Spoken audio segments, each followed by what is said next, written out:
Once again, we have begun our 40-day journey to reclaim our goal of holiness during this season of Lent. We do this every year so that we can recalibrate our direction, like GPS tells us to, so that we can reobtain or maintain a correct course in our spiritual journey. Both the first reading, which talks about the temptation that confronted Adam and Eve, and today's gospel, which describes Jesus being tempted in the desert, give us a point of reflection on how our own temptations can pull us off course in our journey to holiness. First of all, temptation is a universal human experience. Everyone encounters moments when they feel pulled towards something they know may not be good for them. Some temptations I would call little t temptations, and some temptations I would call big T temptations. Perhaps I can best illustrate this difference through two stories. The first story is about a very overweight man who, after regular teasing from his co-workers, decided that it was time to shed a few pounds. He went on a new diet and took it seriously. He even changed his usual driving route on the way to the office, precisely to avoid passing his favorite bakery. One morning, however, he arrived at the office carrying a large, sugar-coated, calorie-loaded coffee cake. For this, he was roundly chided by his colleagues, but he only smiled, shrugged his shoulders, and said, "What could I do? This is a very special cake. What happened is that by force of habit, I accidentally drove by the bakery this morning, and there were trays of the most scrumptious goodies in the window.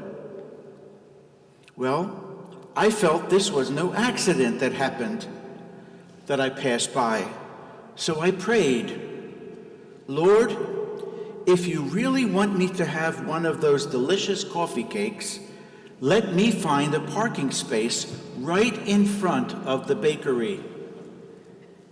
And sure enough, on the 9th time around the block, there it was.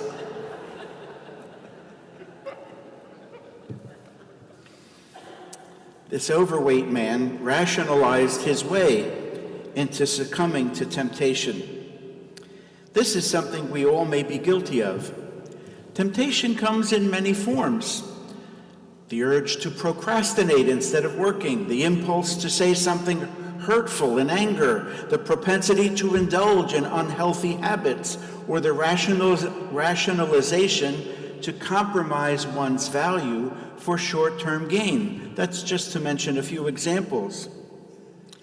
At its core, temptation appeals to immediate gratification. Human beings are wired to seek pleasure and avoid discomfort. When faced with stress, boredom, or insecurity, temptation can present itself as a relief or a reward. The challenge lies in recognizing that short-term satisfaction can carry long-term costs. This awareness requires sincere self-reflection and honesty. The story of Jesus being tempted in the wilderness illustrates that even the strongest individuals face moments of testing.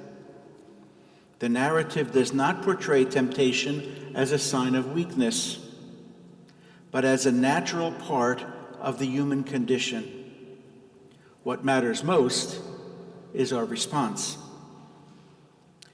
The second story, I believe, looks at the big T temptation. An elder from the Cherokee Nation was teaching his grandson about life. A fight, a struggle is going on inside of me, child. It is a terrible fight, and it is between two wolves. One is evil and ugly.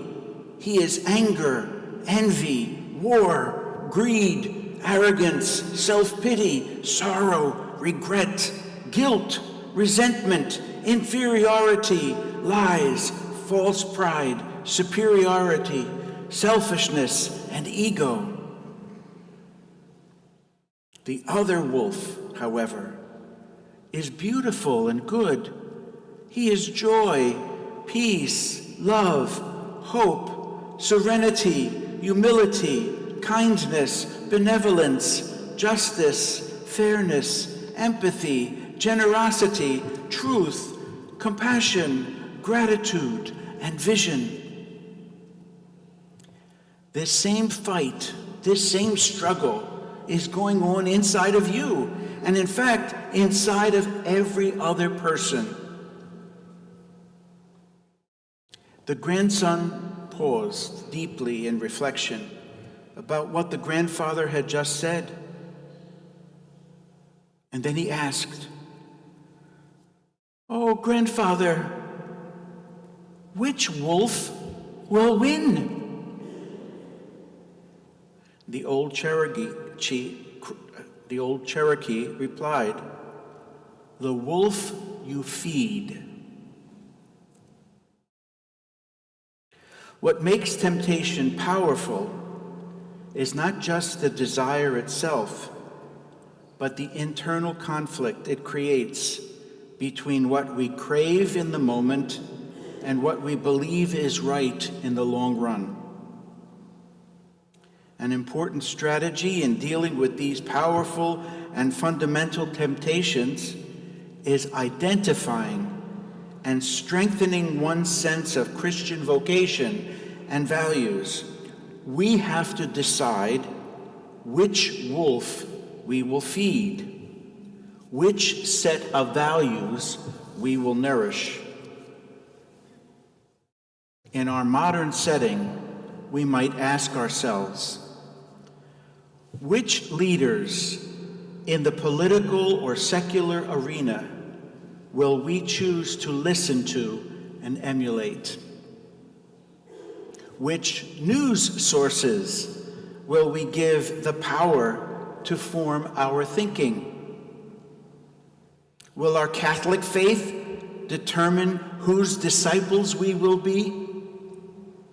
Or will we go along with the crowd in establishing our values? When individuals are clear about what they stand for and who is Lord of their lives, temptations will lose their appeal. A strong why, asked at the right time, can outweigh a fleeting reaction. A small practical strategy is to create a distance between impulse and action. That pause is critical. In the space between feeling and doing lies the opportunity for reflection and conscious choice. Ultimately, temptation is not merely an obstacle. It is also a teacher. It reveals our desires, our weaknesses, our values. Learning to navigate temptation is part of developing character and maturity. By cultivating awareness, building supportive habits, and grounding ourselves in our long-term goals as followers of Christ, we can transform moments of temptation into opportunities for growth and self-mastery. As Jesus was led by the Spirit into the desert, our pause during this season of Lent from the busyness of everyday life allows us to reflect on our temptations, which can help us to recalibrate the direction of our spiritual lives. Our common destination, hopefully, is resurrection glory, but only by walking with Jesus through his experience of passion and death. May we never lose sight of our ultimate goal.